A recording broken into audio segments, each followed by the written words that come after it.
Hello and welcome to Enterprise Morning on Enterprise Television. Thank you for joining us as we bring you key stories shaping Nigeria today. We will begin with a brief review of the newspaper headlines and then move into our main conversation.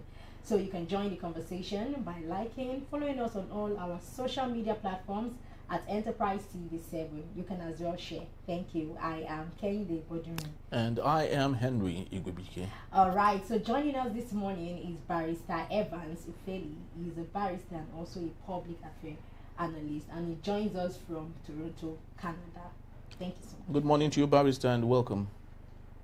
Good morning. Thank you.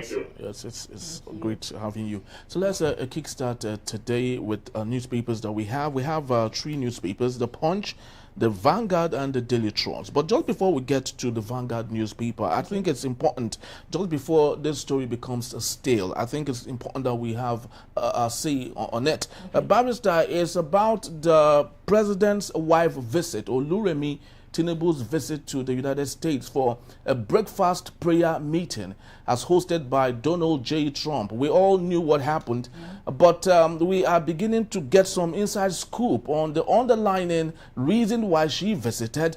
And we saw this morning that there were radio organizations, media organizations, she wanted to go make some statements in and equally set the record straight, but she was denied such opportunities because according to the media organizations, Nigeria had a culture of denial of truth happening in the country. So what's your take on the visit of the president's wife and the other stories that we are hearing filtering in?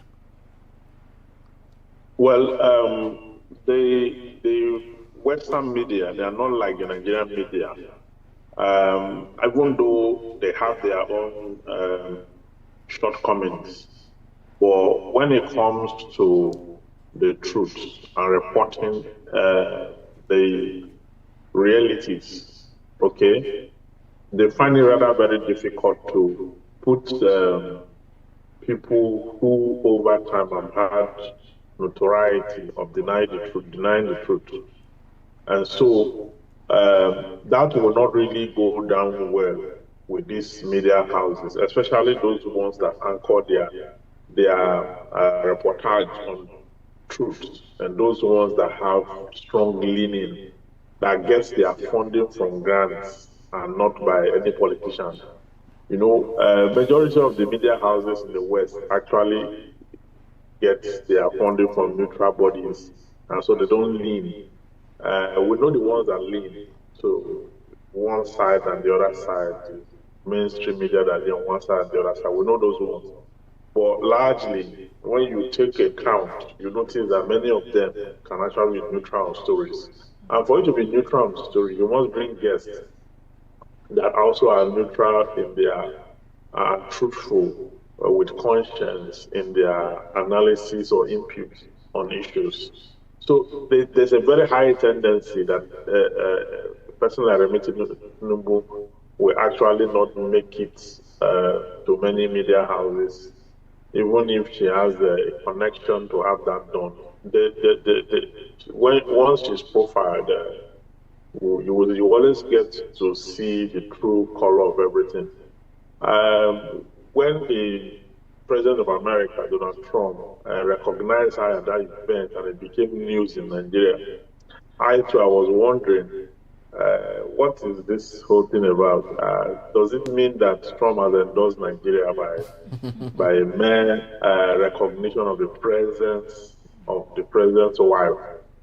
Does that amount? Because they took the media in Nigeria took the story as if it's a mark of endorsement, or like we have scored a pass mark or something.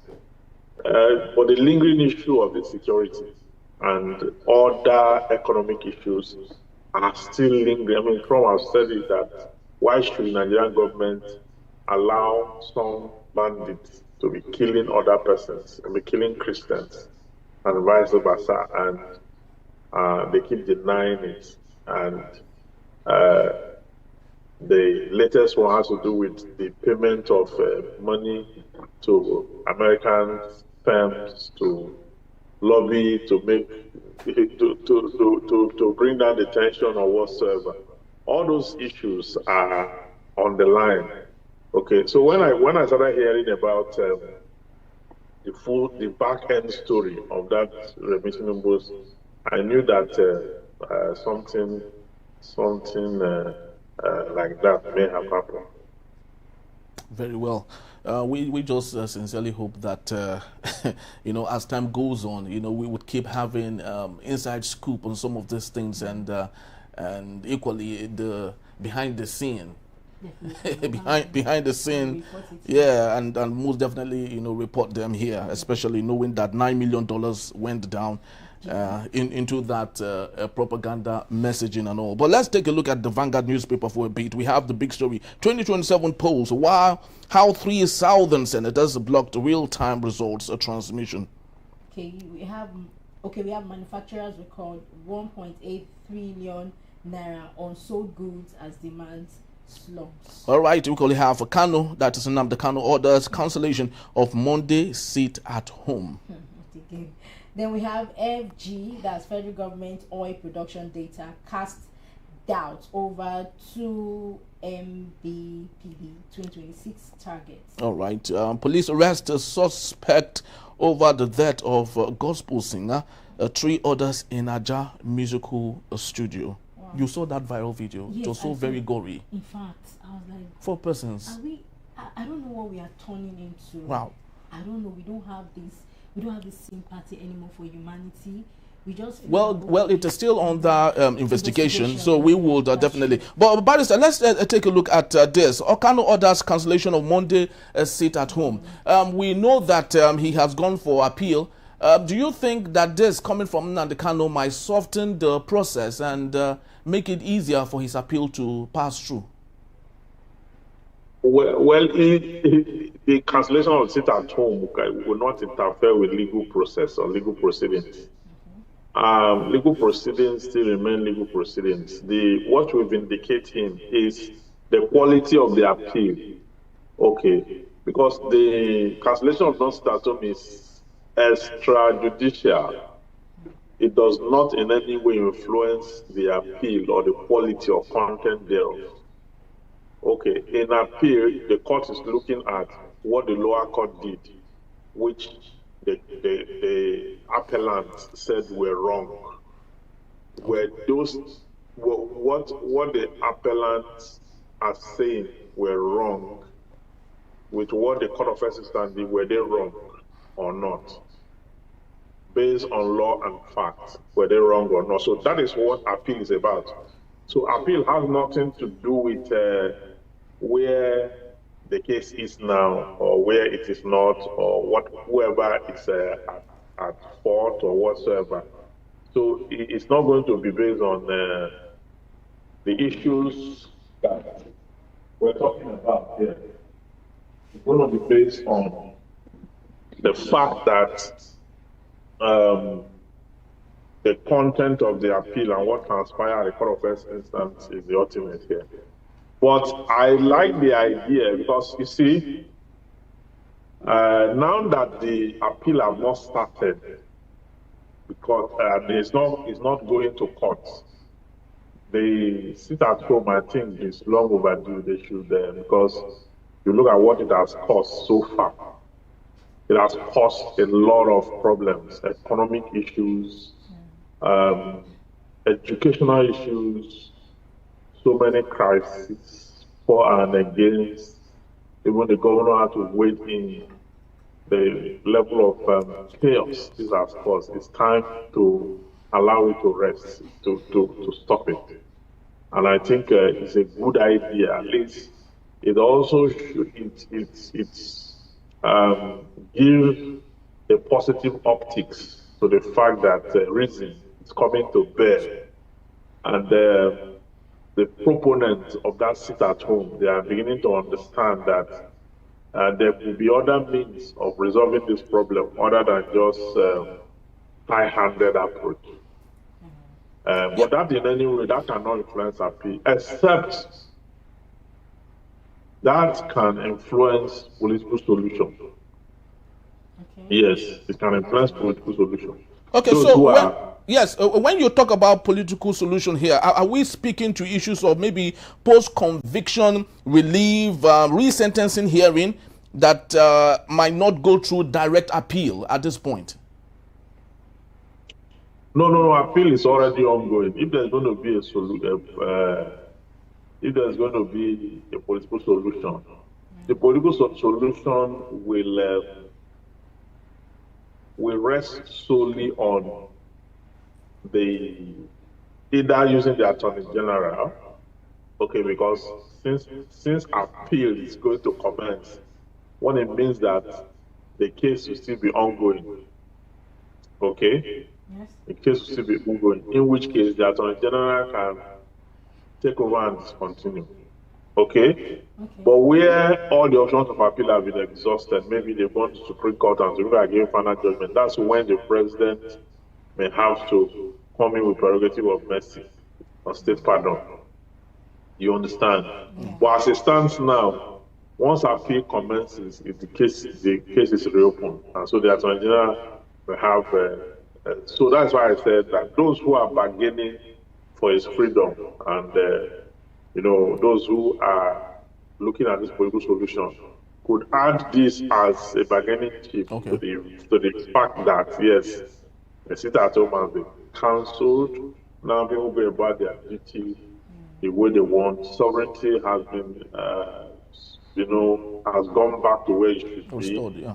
And so that in a way gives it a kind of optics for negotiation to show that there's seriousness in the process. That even Kanu himself is amenable. It shows that he's amenable to any kind of solution that might be required. All right. Yes. That was a good take. I wanted to, let's just talk about the legal consequences of this. Can violence still even linked to sit at home attract criminal liability? Can violence linked to sit at home attract criminal liability? Yes, the sit at home is not a lawful, order. Okay. It didn't come from the state government, and it didn't come from the federal government. It's only the federal government and the state government that can declare coffee. But that sit at home now is coffee, okay? Yes. The state government and the federal government that have that capacity to do so. You understand? Yes. So even the local government does not have that authority. It's the Okay. state government and the federal government that have authority to create. No individual has such authority under our laws. Okay? So you can see that in itself is usurpation of the power of the state, a usurpation of the power of the federal government. Yeah. You understand? So ab initio, it is an offense, a criminal offense. Okay? Anyone linked to it is committing an offense. But because it is premised on the ground of agitation, that people are agitated because of Kanu's arrest and prosecution. And because they feel that justice is not being served. And so the man is kept in incarceration and is being punished.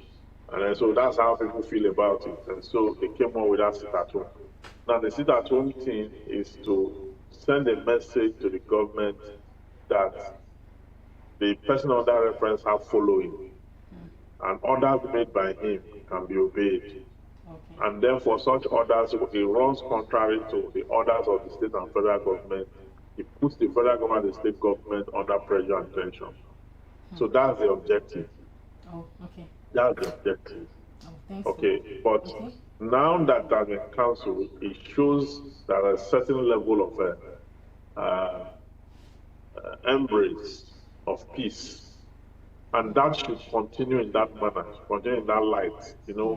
Every negative reaction that has come out from the Nnamdi Kanu saga that has affected third parties, okay, they should go ahead and begin to make restitutions and, keep on the positive outlook. So that way, it sends a message to the government, to all parties concerned, and whoever it is that is negotiating for its release, just like the governor of Abia State is doing, will have enough reasons and enough grounds to continue to do so in the interest of justice and the interest of the general public. Okay. All right. Okay, so let's move to another story on the top strip of the same newspaper. Manufacturers record 1.8 trillion unsold goods as demand slumps. And we have a rider to that story. Inventory surge contradicts official claims of economic recovery. Barrister, speak to us on this. Of course, we've talked about it when we're talking about Oluremi Tinubu's case, the conscious denial of the government of the day. Every single time they let us see a superficial data that Nigeria is working. But the reality is that there are so much unsold goods stored in warehouses across the country, which speaks that Nigeria is left off disposable income at this point. What's your take, please? Yeah, that's purchasing power is low, but purchasing power is very weak. People are just looking for money to buy food, not luxury. People are just looking for money to buy food. Okay? Yeah. I have a friend, he has like 3 cars, he has packed the 3 of them. So he said every money that comes to him now is school fees and food. He takes bus now. Okay. Yes, he has packed them. Okay, so not many persons are packing up luxuries and focusing on necessities, medicals, food, school fees. Those are the 3 things. And that means almost everyone has been reduced to survival. So it's not, but you will agree with me that the Bureau of Statistics, statistics, or call them, Yes, have been very, very, let me say, transparent. Yeah, very well. In their public. Yes, they've been acting very independent. They roll out the figures the way they conduct the survey. Yeah. They roll out the figures the same way. The World Bank have been doing the same. World Bank and IMF, they've been doing the same. And independent groups like budgets, okay, enough is enough, and some other COS, civil society groups are also doing the same thing. So, you see, manufacturing can only succeed in a country where people are empowered, okay, where people can go out there and purchase goods manufactured. But when they don't have the financial means to do so, when the disposable income is not there to do so, those goods will remain there because largely those goods may not be necessity. They may not be necessary. Before human beings can move from their need to their want, they must first of all meet their needs. Okay, that's the principle of economics. Your needs are different from your wants. And in the scale of preference, the needs come first. Food, shelter, clothing, and therefore, food, shelter, clothing, and what? And shelter. And therefore, yes, food, shelter, and clothing. Okay. When you look at the Abraham Maslow theory of need, you see how that one falls at the basics, at the first level. If you have not addressed food, shelter, and clothing, no other thing is a priority. Yes. No other thing is a priority. So, and if people who have been able to address shelter, clothing, and food before now have been so strangulated by the economy to the point where they have moved from the hierarchy where they are, maybe the hierarchy that has to do with those who are already giving back to society. They are now moved down to the basics again. It means that they will have no resources to purchase. And apart from the fact that warehouses are closed and full of goods, manufactured but not purchased, we also need to look at the fact that many stores are closing up too. There are a lot of stores that are closing up, so to speak. Some of them are multinationals. They are closing up. The only businesses that are thriving in Nigeria now is businesses that are owned by the Lebanese, the Indians, and the Chinese. Because those ones know how to do business under any kind of condition, any hostility. Most of them also came from hostile environments. Where they are coming from the hostile place, they thrive more also in hostile environments. So you see the Chinese businesses, the Indian businesses, and the Lebanese businesses in Nigeria, no matter the level of decadence or economic misfortune, these businesses will keep on, under that condition. Okay. All right. While we allow that run, Barrister, because I wanted to add, we all understand laissez-faire economics, which allows for independence of the economy to run on its own, which I want to believe the current administration is doing. Don't you think that is the best form of running an economy? Allow the economy to run by itself.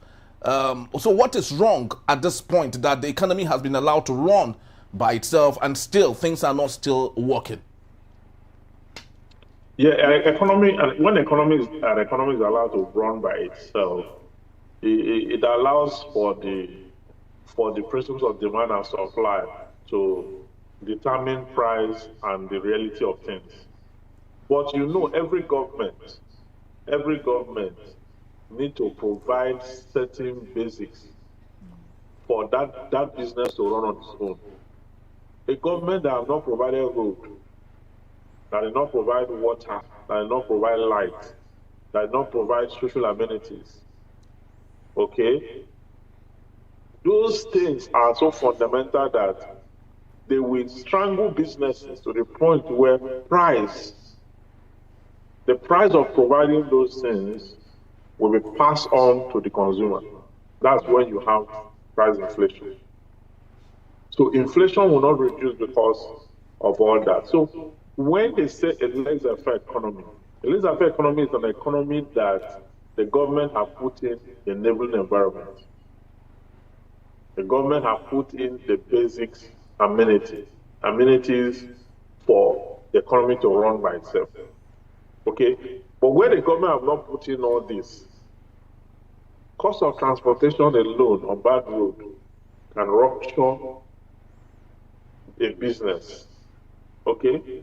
Cost of power alone will not allow for the business to run in a way that it should. Okay? Insecurity, Boko Haram, Lakurawa, bandits, insurgents, name them, all of them put together in one punch will not allow for a laissez-faire economy because those things will be encroaching. Kidnapping will be encroaching on it. Okay? And so at the end of the day, by the time all these influences, water into the economy, the laissez-faire economy you are talking about is now running on its own, but it's being controlled by too many influences. Yeah. And for the businesses under these influences to stay afloat, the businesses have to spend more to produce. And when they spend more to produce, they pass the cost inflation on the consumers. And so that's why things are hard and tough. Very well. Very, very well. That cannot be, off that course, because in Nigeria, any entrepreneur who wants to set up a business just needs to build a road to his factory, provide electricity for himself, buy transformers, provide security, and still pay lots of taxes, both moribund ones and existing ones and not so good ones. He has to do all of that, and which is why it would not work. Because he wants to survive. Of course, he has to survive. He has to survive. But unfortunately, that's the reality of Nigeria. And just to let you know that Barrister will still be here to take us on our main conversation when we return. 2027, how 3 Southern senators scuttled real-time e-transmission of election results. In the Beat Enterprise morning it is. Don't go anywhere. We'll be right back.